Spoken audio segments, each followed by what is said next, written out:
Taste the Daily. சேலத்தில் மாநகராட்சிக்கு சொந்தமான 5 அடுக்கு கட்டிடத்தில் கஞ்சா போதையில் இளைஞர்கள் மயங்கி கிடப்பதாக வரும் செய்தி அதிர்ச்சி அளிப்பதாக அதிமுக பொதுச் செயலாளரும் எதிர்க்கட்சித் தலைவருமான எடப்பாடி கே பழனிசாமி தெரிவித்துள்ளார்.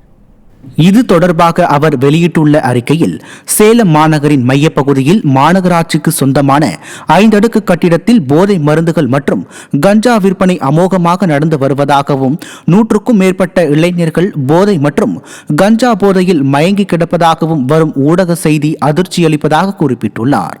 காவல் நிலையத்திற்கு அருகிலேயே உள்ள இடத்தில் கூட போதைப் பொருட்கள் சர்வசாதாரணமாக கிடைப்பது என்பது விடியாதிமுக ஆட்சியில் போதைப் பொருட்கள் எந்தளவு புரையோடி போய் உள்ளது என்பதற்கு சாட்சி எனவும் அதிமுக பொதுச் செயலாளர் கண்டனம் தெரிவித்துள்ளார்.